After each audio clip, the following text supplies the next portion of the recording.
Welcome to the Orchards. Can a Christian marriage survive and thrive even with all the pressures of COVID? We want to report today on some of the pressures that families, marriages are facing. And then we have couples here who have actually been in that situation, and they're going to tell us how they have dealt with that. But first, let's look at the overall picture. We've got the home here, and we've got the family inside. Now, you know that beginning early this year, there began to be external pressures on the family as COVID began to hit. There was fear, and there was confusion, and there was anxiety as COVID hit, and right on the tail of that came the financial pressures. Many people lost their jobs, lost their income, and the stock market crashed.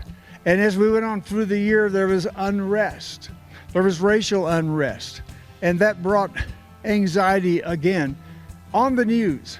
As we watched what's going on around our nation, it looked like things were crumbling. And then here in the valley, wildfires, smoke in the air, money draining out of the home.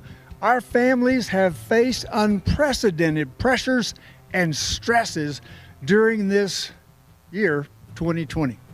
We want to hear from some of the families who are not only surviving but thriving in this COVID time. First of all, we have Daniel and Amy Self. Hi, I'm Daniel Self. This is my wife, Amy, and we've been married for 10 years next week, right? And so I'm going to let my wife go ahead and start us off here on some things we've learned through this COVID season. Well, we did a little talk about this a few months ago, but just to touch on a few more things. You know, we have experienced a lot of stress, not just COVID and fires and other things, but life continues, right, amongst all those things. What we've really realized is that we need to give each other a lot of grace. And that has really, really helped our marriage, is understanding the pressures that the other is under and giving grace. Part of that is seeing each other all the time, right? Sometimes that can be difficult, but we got a different perspective of what the other does all day long. And so Daniel was able to see what I do, teaching the kids, taking care of them, laundry and cleaning and cooking and all those things. And I was able to see his planning for sermons and the phone calls he makes in crisis. And we really just had a different appreciation for each other. And through that, we're also able to give each other more grace, kind of knowing what the other's dealing with all day. That was important for us. Another thing that has always been good for us is to recognize the primary emotion that we're feeling, because through this stress, we felt a lot of, with stress comes conflict, and with conflict can come quickly turn to anger. And one thing my wife has been so good at is continuing to ask and get to what's the primary emotion, because anger is often a secondary emotion, and below that is hurt. And so for Amy and I to be honest and say, it really hurt me when however that went, and not let anger be the primary tone of our house, because that's a secondary emotion. And with that, if it does go to anger, it's very important to not let the sun set on your anger.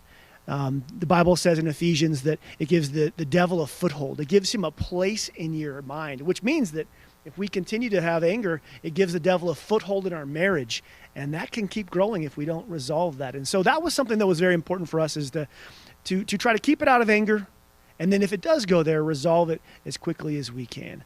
And finally, we did an hour marriage presentation on this, like you said, months ago. And so if you would like more of my wife's wisdom and how she's helped me be a better person, we have a whole video on that on YouTube and Facebook that you can go find on those things. But that's what we've really learned throughout this season.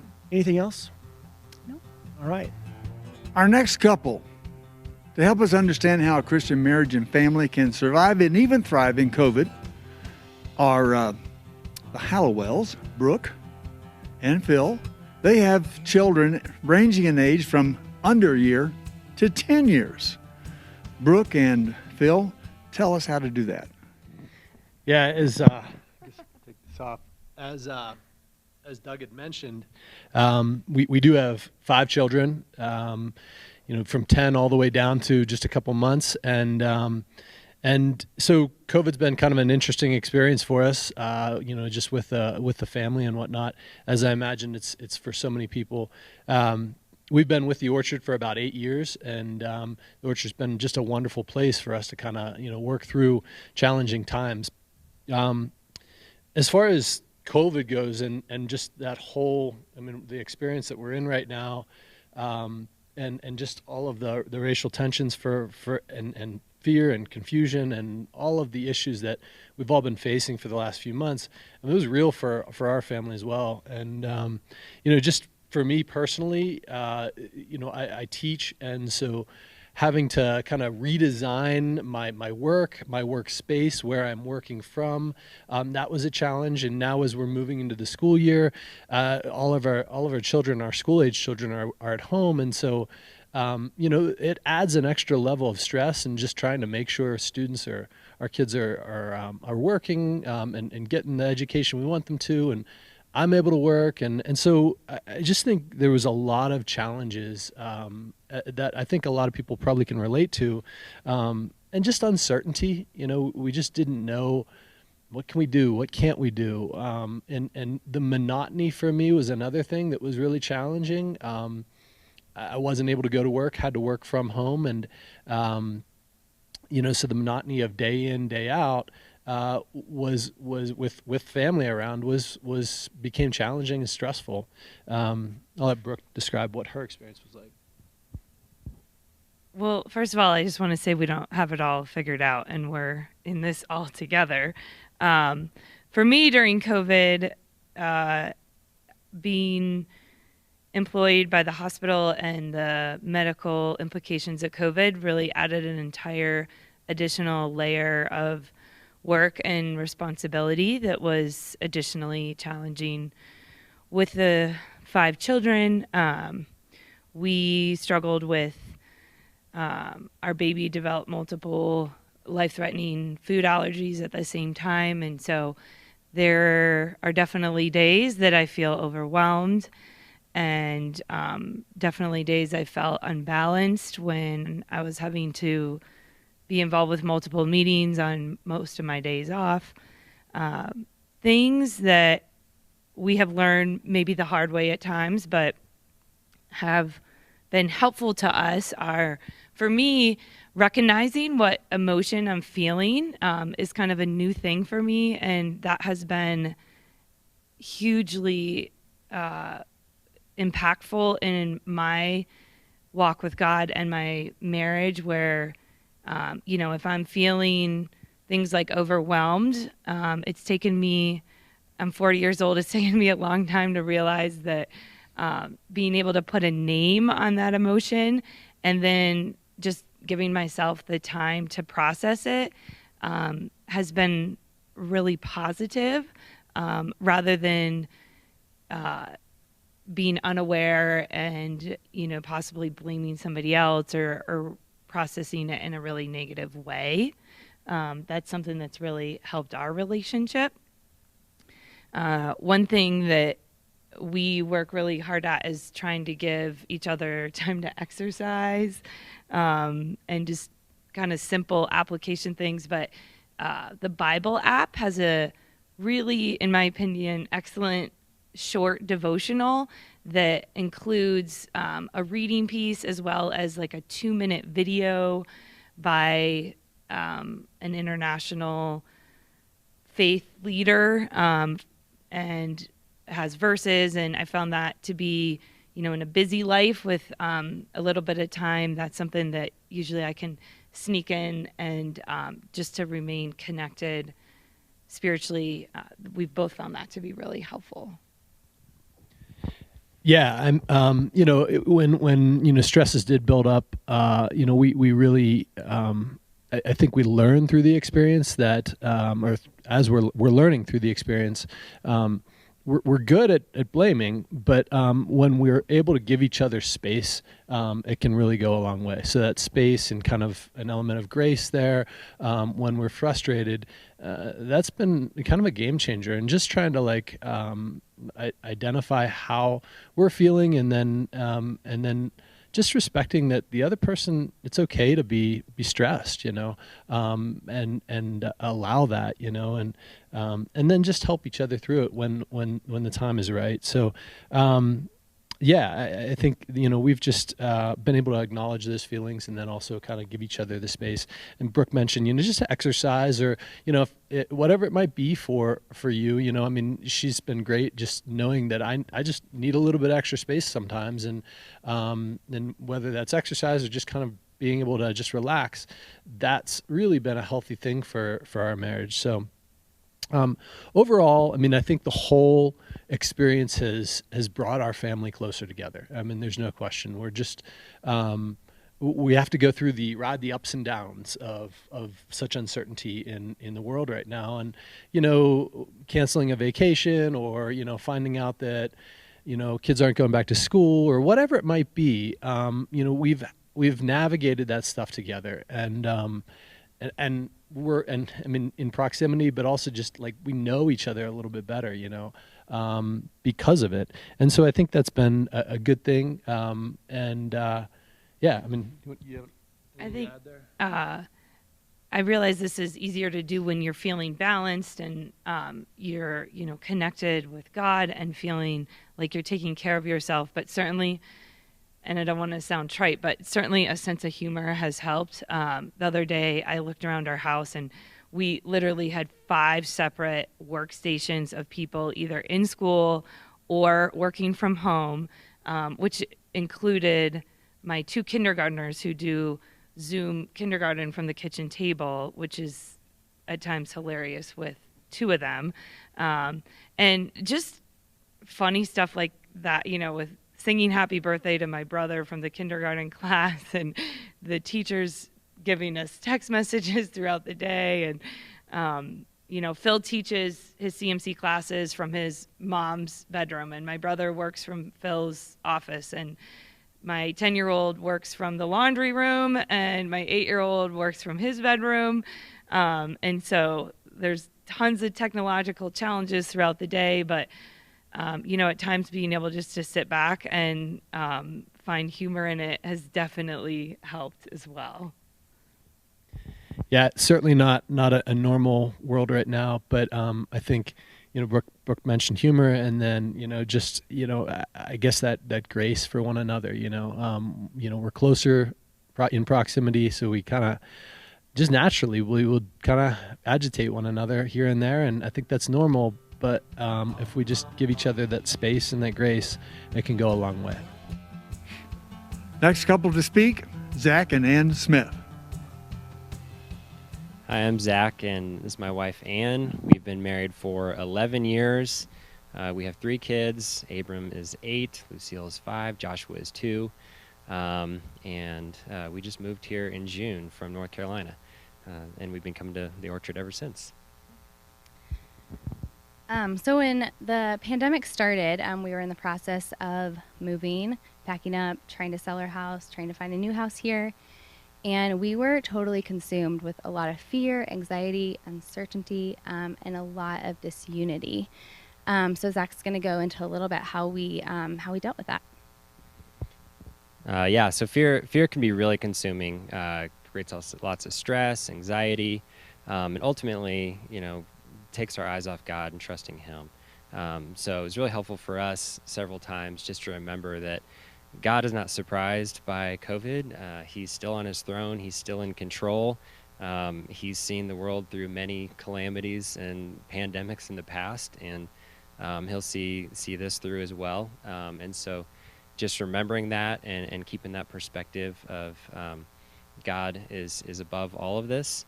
And then just remembering that our hope is not in this life, that our hope is in a life to come and in the salvation that we have in Christ. We get caught up in the moment, but this time will eventually pass, and we have a greater hope in Jesus. And then along with that Zach said, our hope is in Jesus. Our identity is also in Christ. And when we put our identity in Christ, it frees us up to love and also forgive others and our spouse abundantly with no end. In Matthew 18, Jesus is talking about the parable of the unmerciful servant. And it's a classic example about forgiveness. And in summary, God is calling us to forgive abundantly, and that there are great consequences for when we do not forgive. So learning how to have biblical forgiveness in our marriage has definitely been a process over 11 years, and that I'm still learning, but it did not come natural. And so a few things we just wanted to share that has helped us how to live this out is, number one, humbling our own hearts, softening our own hearts before looking at the other person and what they're doing wrong. We need to be transparent with the Lord, transparent with our spouse, and ask forgiveness from God and our spouse. However, when we are sinned against and there is an offense, knowing how to forgive that person. And we both kind of go off these three somewhat, you could say, guidelines of when we're sinned against is, one, we will not use the offense against the other person or bring it up again. Number two, we will not dwell on the offense. And number three, we will not gossip about the offense. That doesn't mean if we need to talk about it with someone, we need to go to someone who's safe, who can encourage us in the Lord, but that we're not gossiping about it. And this is a choice for us. We have to make the decision to forgive one another, but it's also a process. That sin might pop up a week later and start bothering us. We have to make this decision all over again. So I just wanted to share last Jeremiah 31:34. The Lord declares, I will forgive their iniquity and I will remember their sin no more. So God knows our sin, but he doesn't treat us like we deserve. Yeah, and one last thing, it's really helpful to pray together as a couple. It's really hard to stay angry at each other when you're praying together, particularly before you go to bed every night. As Daniel said, don't let your anger settle before going to bed and giving the devil a foothold. And so just pray together. Super, super helpful. Our next couple actually got married during this COVID crisis, John and Kate. Hey y'all, I'm Kate. This is my husband, John. We have been married for 5 months, which, in case a worldwide pandemic wasn't crazy enough, we decided to keep our original wedding date. There were 11 people, just our parents and our siblings, and it was a gorgeous ceremony down in Georgia. It was really, really special for us to remember what the day was about and experience that time, with our family. So yeah, we've been married for 5 months. We've been in the Valley for 3 years, at the Orchard that entire time. It's been a great place of growth and learning for both of us. Our marriage definitely, I'm not going to say we're experts because we've been married for less than half a year, but, it's been interesting with COVID. We both experienced pay cuts when this entire thing started. It was something that we weren't prepared for. We're already kind of young and broke, so pay cuts were something interesting we had to learn how to deal with. But, there was also a lot going on, whether it be separated from our family back in Georgia and Indiana, or just, being out here with the heartbreak going on in the world from wildfires and social justice and all that. So there was a lot. There was a lot to take in our first 5 months.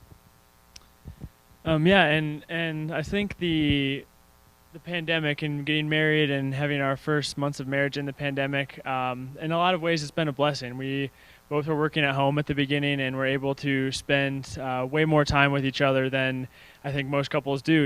We would sit across the kitchen table from each other and work all day, every day. And because of that, I think we very quickly were able to find out, what we need from each other, and more importantly, what we need to give to each other. For me personally, I think the pandemic and being married right in the middle has highlighted how much I cannot do on my own, both how much I need my wife and how much we both need Jesus. And being able, between the pandemic, between all the social unrest, really both of us have been able to look and see how much the world needs what we can offer them, and that being Jesus. And so being able to talk about that together, how to make the world a better place, how to tell the world about Jesus, how to talk to our family and friends, and how our story of unity and keeping the main thing through all these times can be a blessing for them. And that's, we're 5 months in, and that's, I guess, what we've learned at this point. And just like loving God and loving people through our marriage and through being here a part of the Orchard. Anything else? I think that's it. Roz and Jay Fowler. So yes, Roz and Jay Fowler. We have been married for 43 years, and we have 2 grown daughters who are both married and 3 precious grandchildren, ages 3, 4, and 5. And we have been attending the Orchard since the beginning. When we moved back to Glenwood in 1989, we started attending church at Redstone, and then we were one of the founding families of Church at Carbondale, and of course have been at the Orchard ever since. And we are just so grateful for the legacy of faith that the Orchard has given us. To now see our grandkids being raised in the church is such a blessing. Our experience with COVID began in March, before everything blew up with COVID. We left on a cruise ship and went to Mexico for a few days, and then came back and found out that the world had blown up with COVID. Well, there happened to be a person on ship and that got really sick. When we docked, they quarantined us until they figured out whether this person had COVID or not. So we were only there, thank goodness, for overnight. And we got off that ship really fast and came home. And it was much better to be quarantining at home than on a 10-by-10 cabin on a cruise ship. Yeah, we were really glad not to be a front page news story, sailing around with nowhere to go. Certainly sheltering in place has been a positive thing for us in a lot of ways. And we're retired, and so there are positives and negatives about being retired and having to do the shelter in place. And so it was positive in that we spend more time at home together already, and so that wasn't a hard adjustment to make. In fact, we love that. And we didn't have little kids under our feet. We didn't have to help kids do their online schooling, so that was easy. We didn't have to worry as much about the financial piece of it. Didn't have jobs to go to. Yeah, so lots of good things, but also as retirees, we're older, and that puts us in an age category where we were more at risk. So we knew we had to take this seriously, and we had to do the social isolation and make sure that we were keeping ourselves safe, and that was hard. We have family here in town. We've got grandkids. We have family in Denver that we have really not gotten to see except for one time, and so close friends and family and sheltering from them has been one of the harder pieces about it. Well, and the other thing during that time that was really hard was I had hip surgery right when we got back from our trip, and so I was one of the last ones to have surgery at the hospital before they shut down. But on the other side of it, yes, I did get my surgery in, but on the other side, like I said, I didn't get any online or hands-on therapy or doctor's appointments. Everything was done online through FaceTime or through any of the applications that we can use. I got things by email. So it wasn't optimal for healing at that time, I don't think. That was a little rough. Yeah, that was hard. But our faith is the thing that really carried us through and is what we frame everything with. Having been married 43 years, we've built some good habits in our marriage. And, going through a pandemic or any kind of crisis, that's not when you want to try to get things together in your marriage. You have to have some things as foundations in your marriage that are going to carry you through. And so there were lots of things that we had in place spiritually. We try to serve each other every day and try to really meet each other's needs. And then there were lots of ways we kind of centered ourselves on the Lord. Right. During that time, it's really nice. I'm not a big internet fan or anything like that, but I think God really used the internet and all those applications that are out there right now to help carry people through that. Through these times, like Zoom, doing family Zoom meetings or friend Zoom meetings, all the Bible app, for instance, that was one of our mainstays. All the studies that are within that app, we would share those with each other. If we were having a hard time, or we dealing with things or stressing or anything like that, we'd share with each other a certain app that we'd studied in the past to help each other with. And some of the things we did to stay connected with our friends, we made more phone calls. We did Zoom meetings with our growth group and with friends of ours from Denver. We sent cards and delivered little packages. And so we just were more intentional. And some of those things have continued even past, we don't have to be as careful now, but it was good to get some of those things back in place and recognize how important those connections were. And for us, we just did simple things like taking walks every day and played a lot of cards and baked. Cornhole. Yeah, Lots of cornhole. We did some fun things. In an age where the divorce rate we heard or read somewhere that the divorce rates because of the pandemic are up about 34%. And there's also a lot of other tensions. There's racial tensions and tensions around the election, and all of that has not served marriage as well. And so I think overall we feel like we've come through it well and positively. It has affected our family. We've had family members that have struggled during this time and in process of divorce, but that saddens me, saddens us. So we're thankful to have a firm foundation that we run to in these times, instead of falling prey to what can happen in the world. And just maintaining an attitude of grace. From the very beginning, Jay and I recognized that people were going to go through this in a different way. And we needed to let go of any kind of contention that there might be for people who felt like they needed to be more careful or were being less careful. Everybody needed to figure out what they needed to do, and we needed to have grace. And we feel like that's the best way to love God and love people through a hard time like this and protect our marriage. Yep. Corey and Amy Johnson are going to give us their input on how marriage and family can thrive during COVID. Thanks, Doug. Well, hi, my name's Corey Johnson, and this is my wife, Amy Johnson. We've been members at the Orchard for 14 years now. We've been married for 84 years. Actually, more like 23. Yeah, it's 23. Like longer though. Huh? It's been awesome. It's been awesome. But we have 3 kids.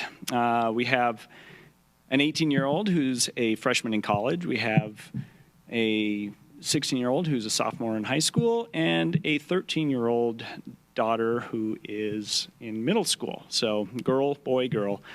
And yes, 3 teenagers during COVID. It was great. So anyways. So when COVID hit, our world kept getting smaller and smaller, as did everyone's, but it's a pretty busy time of life with kids the ages of ours. And we had lacrosse tournaments and volleyball tournaments and college visit trips that were canceled and recruitment that was canceled.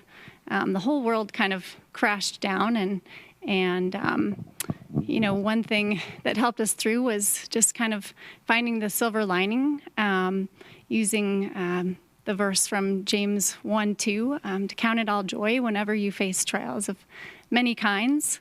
It says when, not if, and so we tried to find some silver linings and find some joy. We let our daughter order a prom dress, and turned out we were able to get her together with some other friends at a beautiful property up the road and take some pictures, and she thought it was maybe even better than it would have been. She got to be with all the people she wanted to.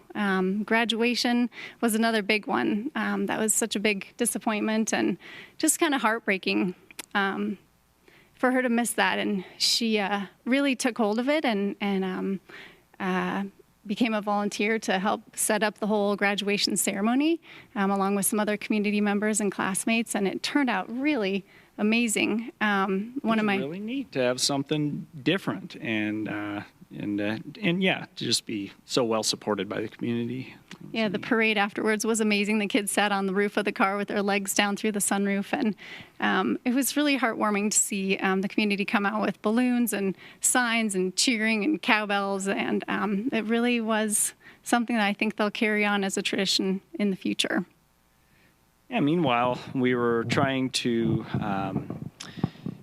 kind of figure out the dental practice. So during the shutdown, we were busy. He's a dentist. I am a dentist. And meanwhile, we were busy producing absolutely nothing. It was crazy trying to figure out how to keep our dental practice vital and care for our employees in light of the fact that we had nothing going on. Every day we were waking up to research the latest options on how to do this, and over and over we kept finding out that was the wrong path. Now we've got to find another path. There were so many different government programs, which is good that we had help, but that was a bit trying.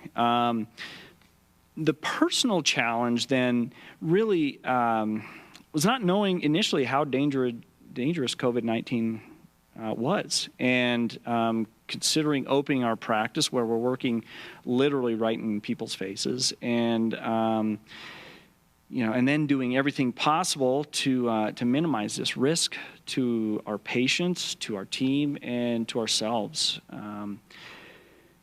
It was a huge amount of overcoming the fear of the unknown. Another aspect to this was not having the protective equipment that really was mandated that we needed in order to be able to open and to practice safely. And kind of the fascinating thing was just to see how the Lord provides. He truly, it reminded us of the manna in the desert. Not too much, just what we needed. And we got shipments that had been on order for well over a month, just in time, and we were able to open and continue to see that as we practice. So I guess that leads us to our next. Yeah, another part of it, too, was it was our only source of income for the family as well as for our employees, and just wanting to shepherd them through the process. And the Lord did just keep providing for all of us. And another way that he did was with the sermons that we heard each week here from Dan. We looked so forward to them each week, and we felt like the Lord just really spoke through him directly to our hearts, exactly what we needed at exactly the right time. Psalm 91 was one of those verses that he shared with us. Resting under the shelter of God's wings, not worrying, faith, not fear. And boy, we'd read that before we went to bed every night and somehow slept with that peace of God that passes all understanding, despite all the worry that we did have. So that was truly amazing. Yeah, and it was neat to hear our kids picking up the Bible as well. They, as always, want to act like everything's fine, but you would see the Bible open and see them in bed reading, and it was really neat to see who they turn to, when the fear rears its ugly head. So I guess family-wise, we'd kind of established this body, mind, soul protocol in our house, if you want to call it that. That each day we wanted to observe something like. So you can kind of tell about that a little bit. Sure, yeah, just to have some sort of schedule for each day. When we were kind of watching movies every night and sleeping in every day, and I think there were a lot of pajamas that were on all day. So it sort of helped us establish a little bit of a routine. Something for the mind every day. We had to learn something every day, so we did a lot of webinars and a lot of research. Learned a lot every day, and then found out we had to figure something else out the next day. But the kids watched brain games, Brain and games. they read books and did something along those lines every day. Body, we got some kind of exercise every day. Yeah, physical activity. Anything from biking, hiking, volleyball in the yard, throwing a lacrosse ball around. We built a bike park, and we've got about 3 acres, and so that made a lot of progress, which was pretty fun. And then Soul. And yeah, we watched our sermons every week. We wish there were even more. We did Bible studies and read the Bible, had lots of family prayer time. So I guess kind of bottom line, what really helped us get through COVID were a number of things, but just really leaning into the Lord, giving him the control, which he really had all along, and letting him do his work, finding joy wherever there was joy to find, and having gratitude. Thanks for our health and our family and the outdoors that we could be in.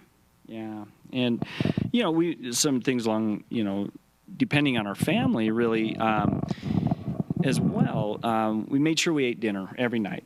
Together. And gathered, yeah. We ate dinner together every night. We got all of our, the work done for the day, and made sure that we regrouped at dinner, and then that's when we went into our evening, just whatever it would be, whether it was, the movies or games, all those things we kind of talked about. It was really special to have so much time with our kids, especially at this point in their life. Senior in high school, which spring semester, all 3 kids would have been very busy with sports and activities, all good, but this sure brought us all right together, and we were really the only source of entertainment for each other. And for better or worse, we thought it was great. Ask our kids, but it was really neat to have that much time with them and to really get to know them on a whole different level than would have been happening had we been in our kind of normal busy schedules. So not all bad. I think, and finally too was shifting gears back to our practice, was holding on to that wheel so tightly. And once we kind of let go of that wheel and let God start guiding it, we saw how it was supposed to go, and it was way better than anything we were planning.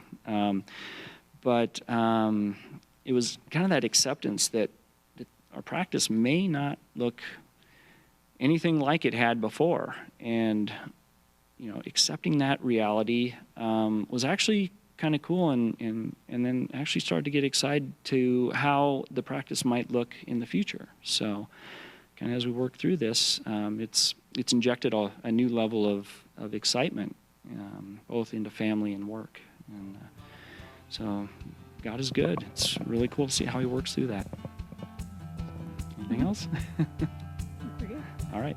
Holly and Joel Dickens are now going to share what they've learned about surviving as a marriage and family during COVID. Hi, I'm Holly Dickens. And I'm Joel Dickens. So we have 3 children, Colt, Abigail, and Anna Lee, and they are 19, 13, and 11. We've been married 25 years in August, and we've been at the Orchard for about 4 years now.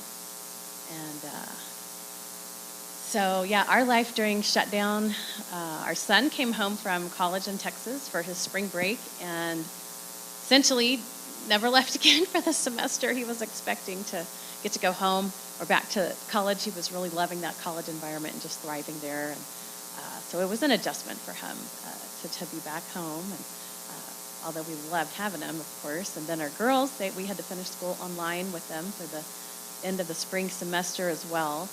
Now, I do stay home, and my husband has a somewhat demanding schedule with his job, so it's nice for me to get to pick up the pieces that way. But and I have a teaching degree, so I know there are some parts of the shutdown that were not as challenging for us, and yet it was still different. It was still challenging. There were still those unknowns of what does this pandemic look like, and what are the repercussions, and who is it affecting, and what does this mean for our family, and what kind of plans are being canceled. And there were quite a few events for our kids and trips and that kind of thing that were also canceled. So it was an adjustment for all of us in various ways. And I worked from home a little bit, and I work at the hospital, so I basically still had to go to work, and there was a little bit of a concern about bringing stuff home, from work, so that added a little bit of stress to the situation. So yeah, the way it looked like, of course, was our son, like I said, finished his schooling at home, and he did get that completed, and the girls finished at home as well.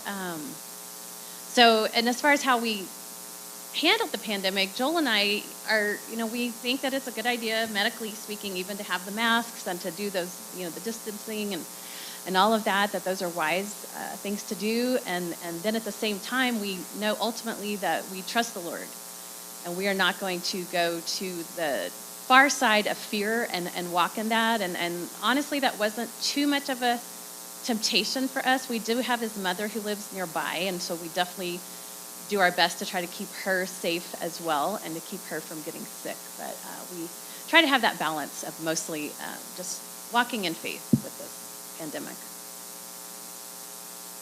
Yeah, one of the things that we've done through the years and kept going through COVID was date nights, just spending time together alone, away from the kids. And of course, it's a little bit more challenging with date nights. We'd a lot of times just drive through, get some food, and then go camp out down by the river or something and talk and eat, and sometimes pray about what's going on with the family. So. Yeah, if that's not a part of your marriage routine, even before children or even without any children in your home, it's so important to connect that way and to show each other that you are a priority, and then to be able to show your children, my spouse is a priority to me, and then it makes them feel safer and more secure. And you don't realize until you get away together, even for an hour or two, you don't even have to spend any money. You could bring sandwiches from home. You could just go for a hike. There's so many things you can do. You just can breathe a little easier. And of course, as children get even into toddler age, there are certainly a lot of things that are easier discussed without them around, or that they don't need to overhear discussions about. So it's so important for so many reasons to try to get that in whatever way it looks like during whatever season of life you're in. Yeah, we found that date nights help us get reacquainted. They also help us put the focus back on our marriage and help us remember the good times before there was COVID. So, and also it's just a way to communicate to your kids that your marriage is important, that they're important, but it's also important for us to spend time just together and to visit and pray and talk.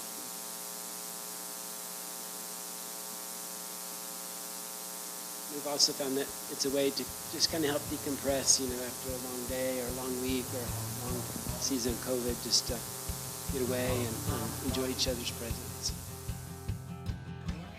So during this time of all the stresses of the coronavirus and attendant pressures that we have, we're so glad to have these couples giving us their insight on how not only to survive, but to thrive during the pandemic. Next, we have Ken and Kim McGraw.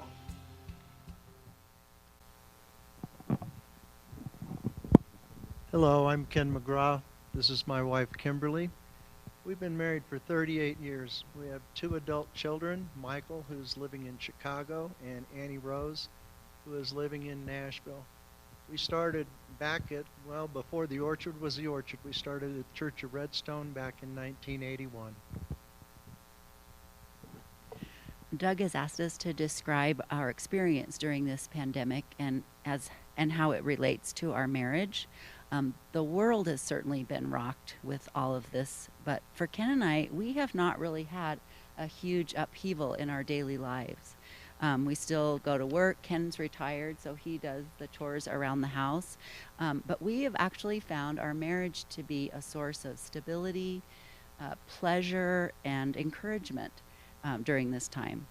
When we haven't been able to go places or do the things that we might normally do, we have found renewed enjoyment in just being together.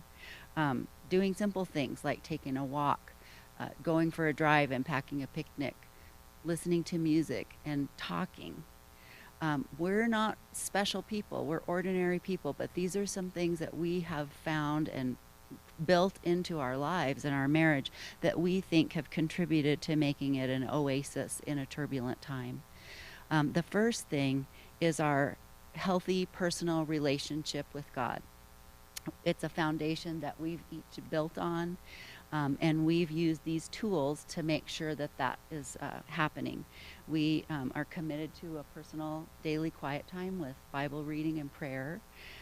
We're continue to participate in church even when it's online or when we've been able to come online. We're involved in a small group that helps us to be accountable and gives us prayer support, as well as we are able to support others in prayer. And we pray for each other. Who better to pray for our spouse than each other when we know intimately what we're dealing with and what fears and worries and hopes and dreams that we have. Ken is going to share some practical tips that we've also put into practice that we think make our marriage special. As Kim mentioned before, we try to be really intentional about spending time together. We will make plans for the weekend. The outdoors hasn't been canceled. We live in a beautiful, beautiful place, and so we've been intentional about getting outside, going on drives, picnics. We just did a spectacular fall color drive up Castle Creek yesterday, and it's been really, really just a good time.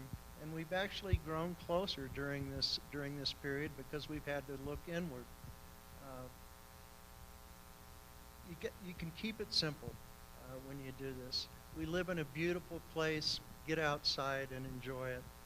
From a practical standpoint, tools that we've used, so much of it we've gotten from Doug over the years of being in church with him as our pastor. Kim and I like to call it out-nicing each other. We always try to stay a step ahead of the other in terms of meeting their needs. If you're looking out for your spouse's needs, they can relax and they don't have to fight for their own needs.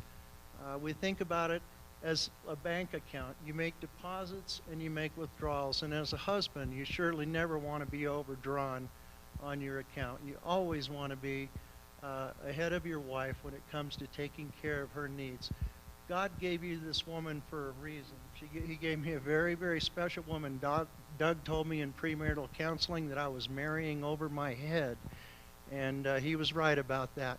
But she's a wonderful woman, and he's given her to me to be in charge of and to take care of, and that's my assignment in life. Doug, several years ago, told a spectacular story about a chipmunk family. And this family was going to go on a picnic. There were 4 of them. There was a husband, a wife, and 2 children. But all of them had different expectations. And this story is about expectations and being able to listen. But all 4 had different expectations for this trip.